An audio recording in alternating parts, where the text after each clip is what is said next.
title as if he had written the article. On the other hand, it is said it is an interview. That is, it is not even clear if he is the author of the article or if it is an interview. Yani şu bile belli değil. Yazıyı mı yazmış iddiaya göre, röportaj mıdır o bile anlaşılmıyor. Armenians with common sense accept that these allegations, which are purposefully kept alive, are unreal. The editor of the Armenian Review Journal, Mr. James Tashian, has stated that this article ascribed to Ataturk was a fraud. His article, titled "Statement Ascribed to Kemal Ataturk is Unreal," was published in the Armenian Weekly Journal on March 20th, 1982. Here is a small part of the long letter of Tashian. Ataturk has not pronounced such words. Please, we should refrain from such acts. Atatürk'le konuştuğu iddia edilen kişi, There is no information, news, or any notes about the journalist who is claimed to have spoken to Ataturk. There is no text of an interview. Türkiye'de filan ve Whilst I couldn't find any record of this person being in Turkey, I researched elsewhere. For instance, I applied to the Swiss embassy. I inquired if someone of this name had ever come on this date. They could not find any record of the visit, and they informed me that the visit did not occur. cevap verdiler.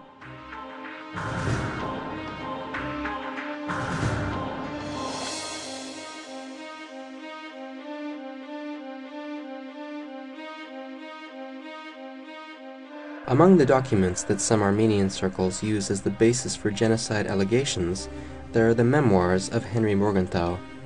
He served as the U.S. ambassador in the Ottoman Empire during the period of 1913 to 1916. During his service, his information resources were Protestant missionaries that worked in Anatolia for the Board Mission. Besides that, his chief assistants were Ottoman Armenians who were employed as local staff.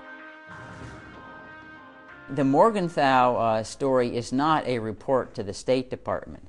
It's a book written afterwards. In fact, when the British sought to prosecute 140-some Ottoman Turkish detainees on Malta, they asked the State Department, "You have any cables, have any reports that would show a massacre?" State Department reported back, said, "No, we don't."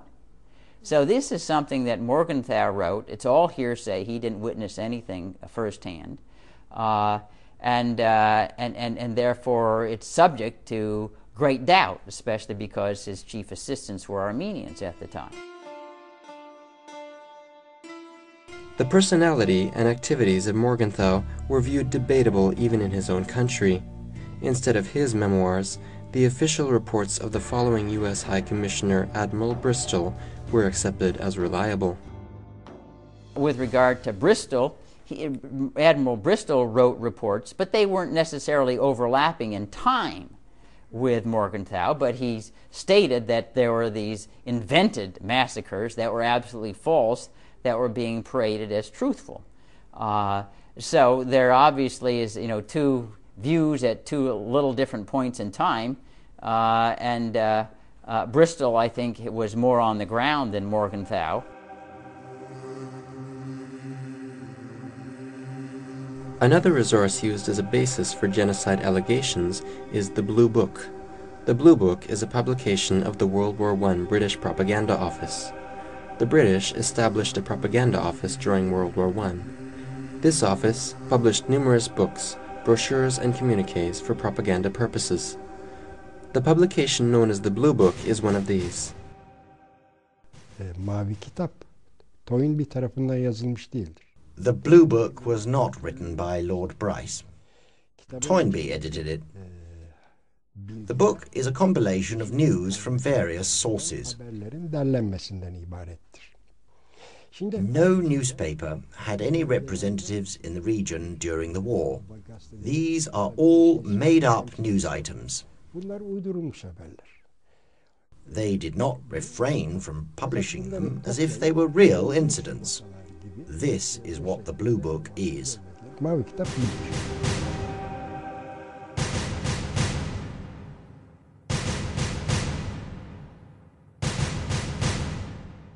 The Blue Book is being used in many circles as a document due to the respectable name of Toynbee.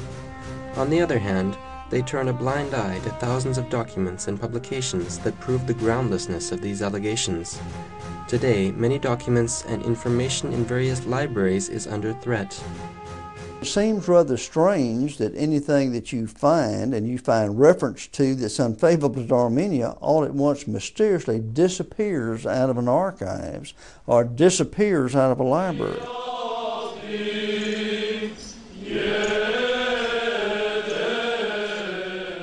In Armenian schools, they still sow seeds of hatred, and they continue to politicize hatred. They put hatred against Turks in the hearts of the young. The most pernicious element is this effort to exclude from public school curriculums any teaching of the facts and arguments that would call the Armenian genocide claim into question. They're really purposely trying to suppress access in the public school forum. American historian Professor Heath Lowry proved that the statement, "Who remembers the Armenian genocide today?"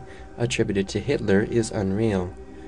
Professor Justin McCarthy showed with documents that Armenians were not exposed to genocide, but in fact that Armenians committed genocide against Turks. 69 American and Canadian scientists published a letter in 1985 in dailies like the Washington Post and the New York Times, stating that the incidents of 1915 were not a genocide. These scientists were threatened by some Armenians repeatedly. An American judge, Samuel Weems, was the last on this list. They bombed the professor's house in Los Angeles, right in the middle of a country called the Country of Freedom. But it was not the end. Attacks to Professor McCarthy started. Professor Shaw, whose only crime was to reveal historical facts, could not accept our interview proposal because his house was bombed and Armenian threats never stopped. I'm aware of the accounts of things that have happened to Professor Shaw, and certainly any attempt to intimidate scholars in pursuit of any particular historical matter is abominable and shouldn't be tolerated.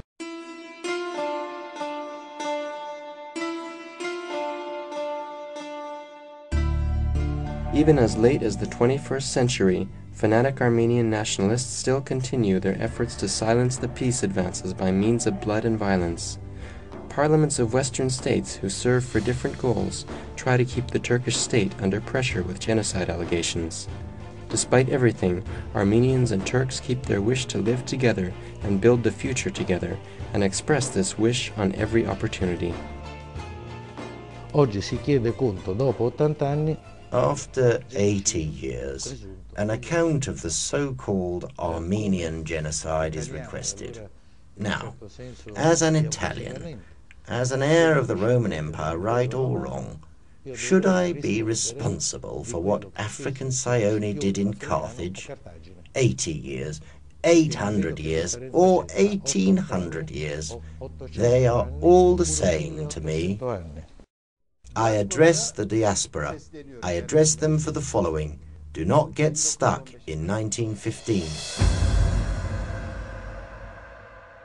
There is a reality of Armenia now. If you think of your offspring, your people, look for ways and make efforts to make it possible for the two nations to live together like we do here.